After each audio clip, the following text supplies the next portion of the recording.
And there were some backup slides that you might also find interesting when we started to look into the coding.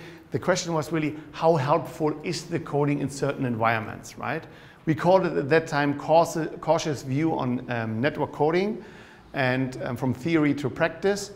And we said, okay, the simple XOR seemed not to be a problem with respect to computation, right?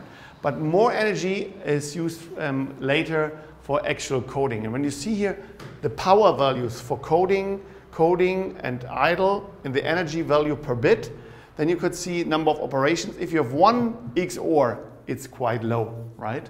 That is okay. And then we said, okay, what if you have this wheel? The wheel came from the example of Cope. And they said, okay, you have a large number of relays and they also would like to communicate with the counterpart on the other side. Unfortunately, they can reach everybody besides the one up here. So the overhearing is perfect, so to speak, right? So then you see what should the relay really do, right? Then we said, okay, sending and receiving. We said, should we maybe not do this one by one? Should we create some teams? So let's say if you have here, what was it? You have 97 mobile devices in total here, one in the middle, 96 out there, right?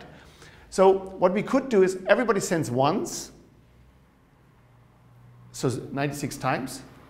In the middle, I receive all the packets, I code everything together and make one XOR. So in 97 time slots, I'm done. Correct? But if you do that, then while everybody sends, everybody has to stay tuned and receive. While you receive, you're losing also energy. So then we said, why we don't listen in teams? So this was not only the number of flows. We said, why don't we create a team, right? And if you have more teams, then the number of receiving slots is going down. You have more idle slots than receiving slots, which means, let's say only the odd and the even build a team. Then only the odds are sending and the evens will sleep half of the time. And then when the even and then the other way around, then the other half is sleeping and they do it. What does it mean for the relay? For two teams, he has to send out 2 XORs. So now you ask yourself, what is the good way?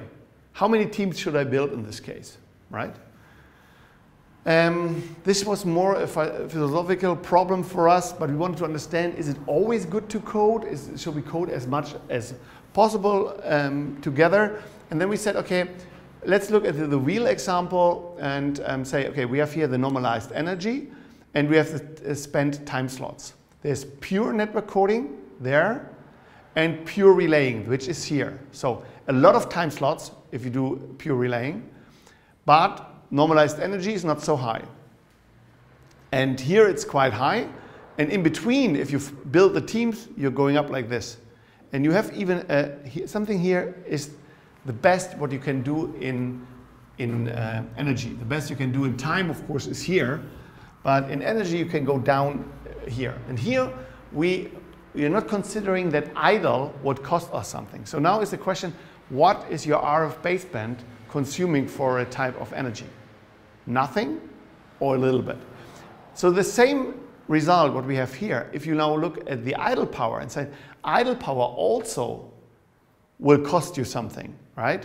Then you will see that the normalized energy, here's the pure network coding, here is the pure relaying, and the teams are somewhere here. And then building the team, 3 or 4 teams is more or less the best for the energy, and it's also very close to for the timing, right?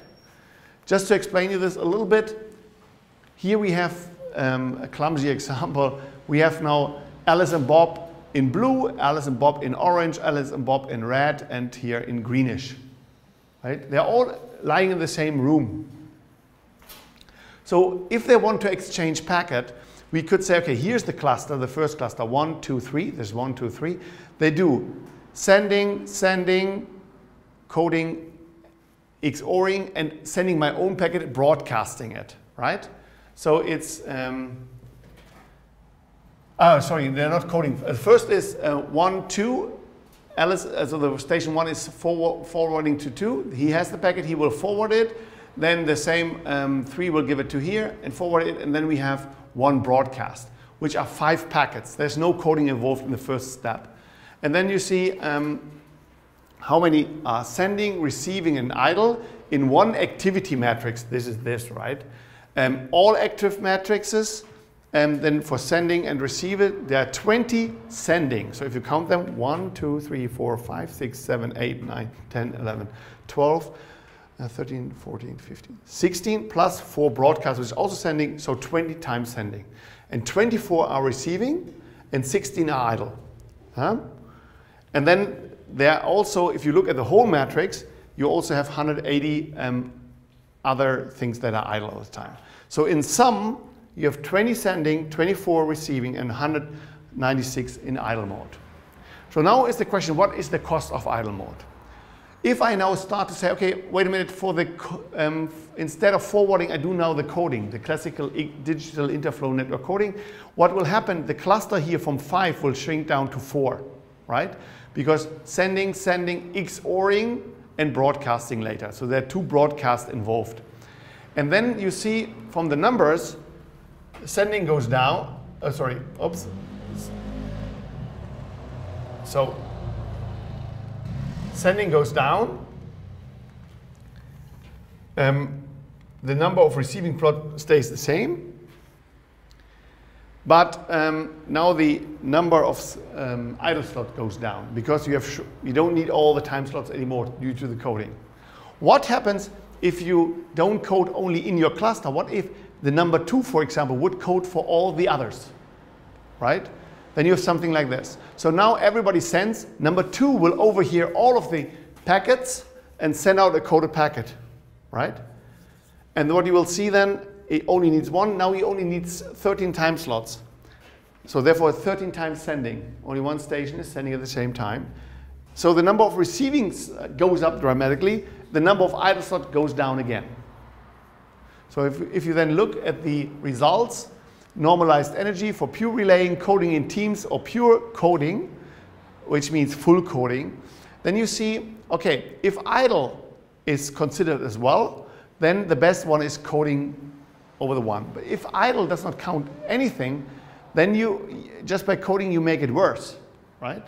So this is something that we have to consider all the times and say, hey, what is the cost in energy when we are idle? This comes back later, so it's better if you remember.